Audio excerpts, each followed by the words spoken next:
Docteur Beauty, je me tourne vers vous. C'est à vous de jouer. J'ai le regard un peu triste. J'ai l'impression que je suis cernée. Oui. Mais elle se lève très très tôt, Julia, à cause de la télé. Qu'est-ce qu'on peut faire contre les cernes? Je voulais savoir si vous saviez un petit peu quelles étaient les différences entre, quand on parle de cernes, de poches, de ridules, etc. Par exemple, le cerne, pour vous, qu'est-ce que c'est? On dit un cerne, d'ailleurs, moi je disais une cerne. Oui, on dit un cerne. Oui, le d'accord. cerne, Ouais, le cerne coloré. Et ben c'est un creux, non? Ah oui, c'est une valise, un cerne, hein, voilà, c'est ça. D'accord. Le cerne, en fait, c'est la coloration en dessous des yeux, même autour. Cette coloration foncée, elle est souvent due à une riche vascularisation dans la région. Donc il y a beaucoup de petits vaisseaux et la peau est très fine. Donc on voit par transparence si la circulation est mauvaise, donc le sang n'est pas très oxygéné, on voit la coloration. Elle peut être accentuée par donc la fatigue visuelle, l'ordinateur, etc. Le tabac et une mauvaise hydratation autour de l'œil. Bon, le tabac, décidément, ça fait tomber les cheveux. C'est très mauvais pour la santé, y compris pour les cernes. Bon, y compris pour les cernes. Est-ce qu'il existe un traitement pour les cernes? Alors pour les cernes, malheureusement, non. Je suis venue, mais j'ai rien pour vous. J'ai rien à vous proposer parce que en fait, il y a beaucoup de techniques différentes, mais il n'y a pas de consensus. Quand on parle des rides du front, on parle de botox, c'est consensuel, donc tout le monde utilise la même chose. Là, malheureusement, chacun fait un peu à sa sauce.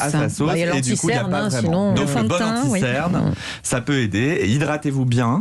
Et toutes les mesures préventives sont importantes. Quand on parle de la différence aussi avec la vallée des larmes, est-ce que vous voyez ce que c'est la vallée des larmes? Non, moi je confonds avec les cernes. C'est pas le creux là. La vallée des larmes, exactement, c'est le petit creux qu'il y a à côté du cerne. Donc ça, la vallée des larmes, pour le coup, on peut le traiter. On peut corriger ce petit creux en injectant un peu d'acide hyaluronique. Ah, mais moi j'avais entendu dire que c'était dangereux à cet endroit. C'est vrai ça, docteur? Effectivement, il faut le faire chez un praticien habitué. L'acide hyaluronique, ça peut causer des effets secondaires, des petites boules, des réactions allergiques, de l'œdème. Donc il faut faire ça chez quelqu'un d'habitué. Oui, alors c'est possible d'avoir des poches sous les yeux et le creux, les deux? Ça arrive très souvent. C'est le spécial combo. Ça, c'est le combo. C'est ça. Donc les poches sous les yeux, c'est des petites boules de graisse, effectivement, qui donnent l'air fatigué. Donc ça, pour les retirer, il faut les opérer. Et on peut malheureusement aussi avoir la petite vallée des larmes à injecter. On peut l'injecter soit avec de la graisse pendant l'opération, soit avec de l'acide hyaluronique après. Et ça donne de bons résultats, là? Les patientes en général, je dis patientes, mais les hommes ont bien sûr le droit de. C'est plus d'ailleurs une opération, c'est l'opération numéro 1 chez l'homme, la blépharo inférieure, les poches sous les yeux. Bléphaро? Ça s'appelle une blépharoplastie. D'accord. Et effectivement, ça touche beaucoup plus les hommes que les femmes.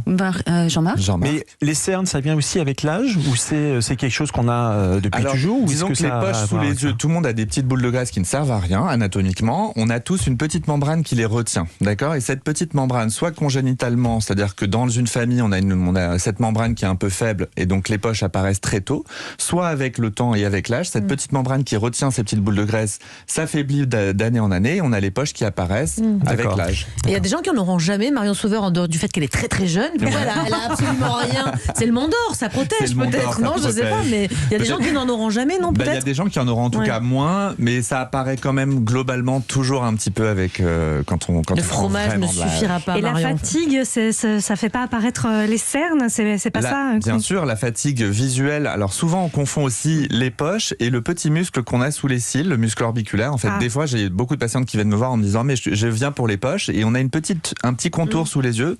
Ça, le Mont d'Or n'y fait rien. Malheureusement.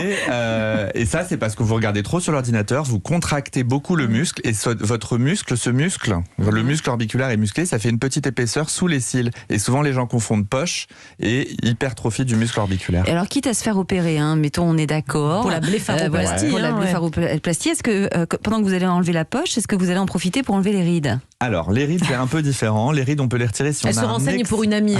C'est pour une amie, c'est pas pour moi, évidemment.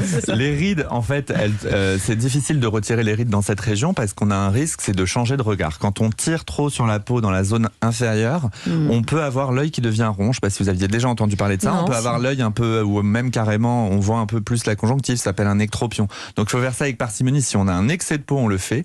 Sinon, on peut proposer un peu de laser. Je pense que votre ami a plus envie de le faire. Là, non, je vais lui téléphoner et lui dire de ne pas le faire tout de suite. C'est bien réfléchir.